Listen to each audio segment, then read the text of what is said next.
आज की क्लास में हम 30 महत्वपूर्ण करंट अफेयर्स के क्वेश्चन पढ़ेंगे, जो कि 20 प्रश्न राष्ट्रीय, अंतर्राष्ट्रीय और 10 question Uttar Pradesh current affairs के रहेंगे। आज का हमारा पहला सवाल है कि हाल ही में भारत ने किस देश के साथ सागर सुरक्षा अभ्यास 2026 आयोजित किया है। ये काफ़ी इंपॉर्टेंट सवाल है और इस तरीके के क्वेश्चन एग्जाम में पुटअप भी किए जाते हैं। तो ये जो सागर सुरक्षा अभ्यास है, इसका आयोजन मालदीव के साथ किया गया। इंडियन कोस्टल गार्ड और मालदीव के लोगों ने मिलकर इस अभ्यास को कंप्लीट किया है। आज का हमारा अगला सवाल है कि प्रधानमंत्री ने 27 जनवरी 2026 को किस योजना के अंतर्गत डिजिटल किसान पहचान पत्र की शुरुआत की है। तो एग्रीटेक मिशन के अंतर्गत डिजिटल किसान पहचान मिशन की शुरुआत की है। जैसा कि हम जानते हैं, डिजिटल इंडिया प्रोग्राम की अगर हम बात करें तो डिजिटल इंडिया प्रोग्राम की शुरुआत 1 जुलाई 2015 को की गई थी। ठीक है, 1 जुलाई 2015 को। वहीं अगर हम एग्रीटेक मिशन की बात करें तो एग्रीटेक मिशन की शुरुआत जो है वो सितंबर 2024 में की गई थी।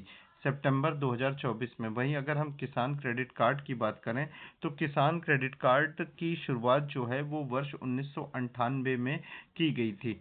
ठीक है, किसान क्रेडिट कार्ड के बारे में एक खास बात यह है, क्योंकि जब अभी हाल में ही 2025 का बजट पेश हुआ था तो किसान क्रेडिट कार्ड की लिमिट 3 लाख से बढ़ाकर 5 लाख कर दी गई थी। ये इंपॉर्टेंट फैक्ट है। आज का हमारा अगला सवाल है, हाल ही में जारी वैश्विक ऊर्जा संक्रमण सूचकांक 2026 में भारत का स्थान क्या रहा है।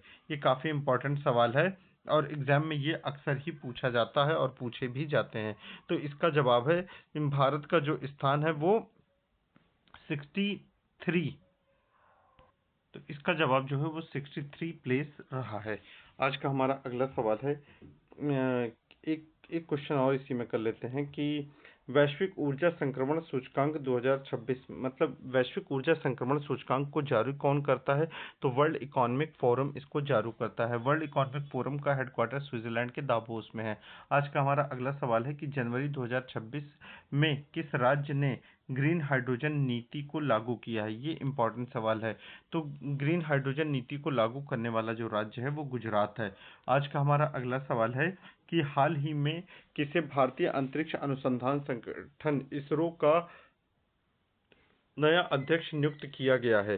तो इसरो का जो नया अध्यक्ष नियुक्त किया गया वी नारायणन को इसरो का नया अध्यक्ष नियुक्त किया गया है। बात हम कर लें इसरो की, तो इसरो की जो जनक हैं वो डॉक्टर विक्रम साराभाई कहलाते हैं। इसरो का जो हेडक्वार्टर है वो बेंगलुरु में है। इसरो की जो स्थापना है वो 1969 में या कहीं कहीं 1968 भी लिखा मिलता है, तब की गई थी। आज का हमारा अगला सवाल है कि जनवरी 2026 में भारत ने किस देश को ब्रह्मोस मिसाइल की खेप सौंपी है।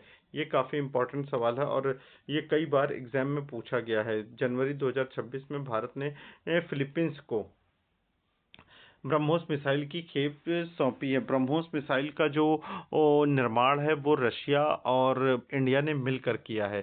ठीक है, आज का हमारा अगला सवाल है कि हाल ही में लॉन्च की गई प्रधानमंत्री सूर्य मित्र योजना का उद्देश्य क्या है। सौर तकनीशियन प्रशिक्षण को बढ़ावा देना इस योजना का मुख्य उद्देश्य है। आज का हमारा अगला सवाल है कि 27 जनवरी 2026 को भारत ने किस अंतर्राष्ट्रीय संगठन की अध्यक्षता की है।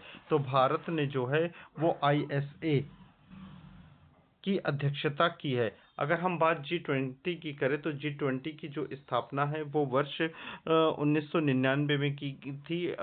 इसका हेडक्वार्टर नहीं है।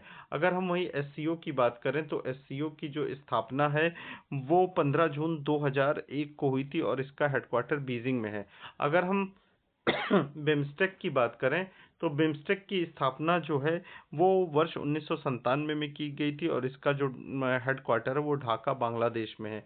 अगर हम वहीं ISA की बात करें तो ISA की स्थापना जो है वो 30 नवंबर 2015 को हुई थी। इसका हेडक्वार्टर इंडिया के गुरुग्राम में है। आज का हमारा अगला सवाल है कि हाल ही में उत्तर प्रदेश सरकार ने किस जिले में एक नया अंतर्राष्ट्रीय हवाई अड्डा घोषित किया है।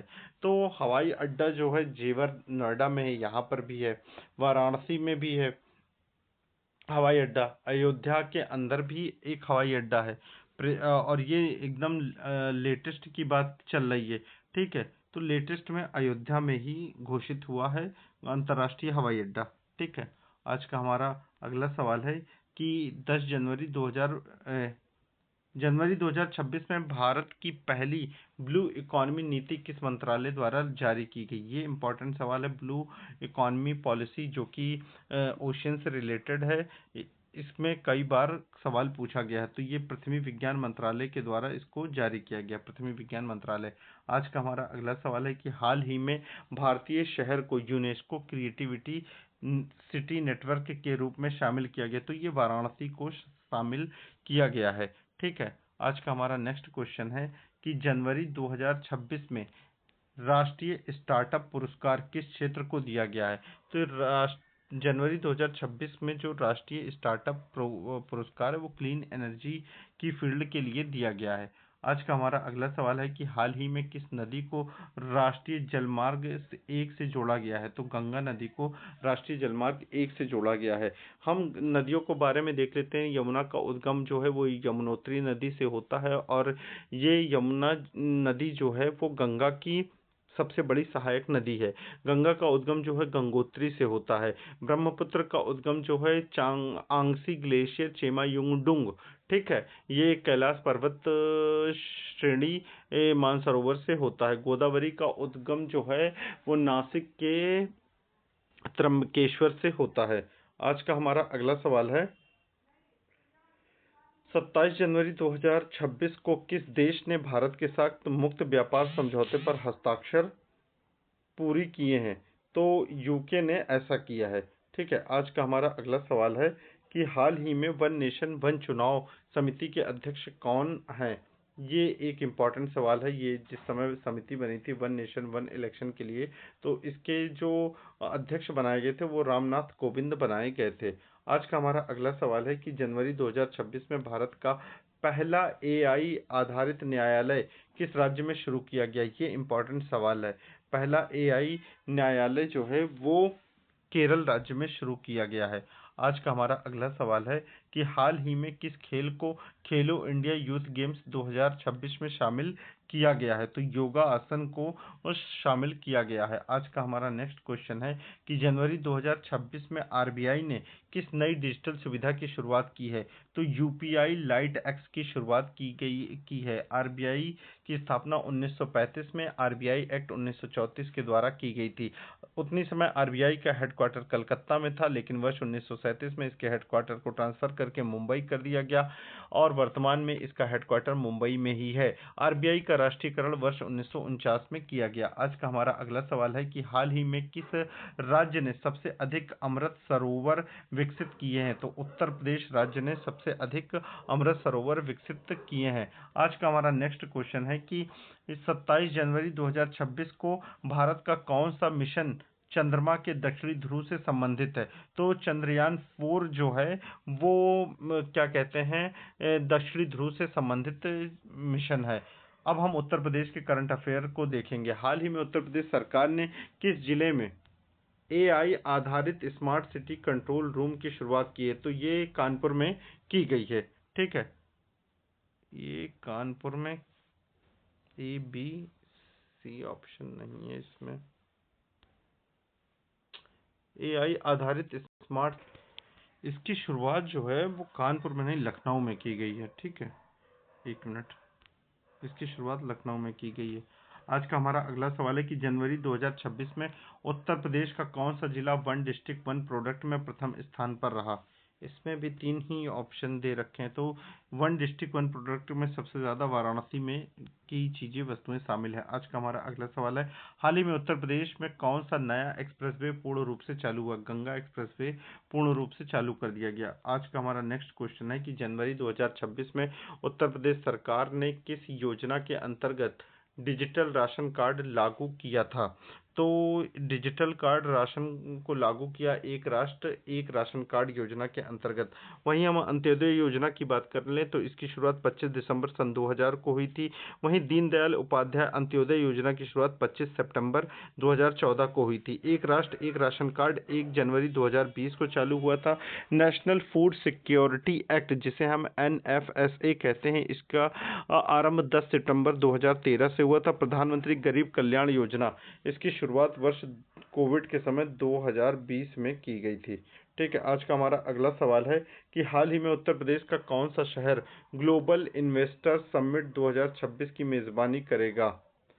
तो इसमें फिर गायब है लखनऊ, जो है लखनऊ इसकी मेजबानी करेगा। LUCKNOW, लखनऊ इसकी मेजबानी करेगा। आज का हमारा अगला सवाल है कि जनवरी 2026 में उत्तर प्रदेश का कौन सा अभ्यारण्य इको टूरिज्म हब घोषित किया गया है? तो दुधवा को इको टूरिज्म हब के रूप में घोषित किया गया है।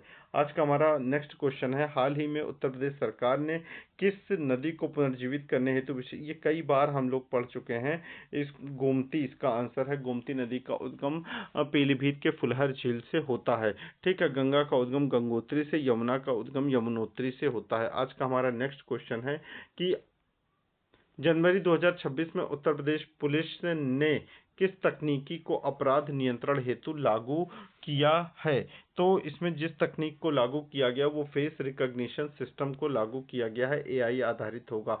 हाल ही में उत्तर प्रदेश सरकार ने पहला ग्रीन एनर्जी औद्योगिक क्लस्टर कहाँ शुरू किया है? तो उत्तर प्रदेश सरकार ने जो है पहला ग्रीन एनर्जी औद्योगिक क्लस्टर की शुरुआत जो की है वो सोनभद्र में की है। ठीक है, आज का हमारा अगला सवाल है, जनवरी 2026 में उत्तर प्रदेश का कौन सा शहर सबसे स्वच्छ गंगा शहर घोषित किया गया है? तो सबसे स्वच्छ गंगा शहर घोषित वाराणसी को किया गया है। इस तरीके से हमारे 30 सवाल कंप्लीट हुए। चैनल को आप सब्सक्राइब करिए, वीडियो को आप लाइक करिए, शेयर करिए, कमेंट्स करिए। धन्यवाद।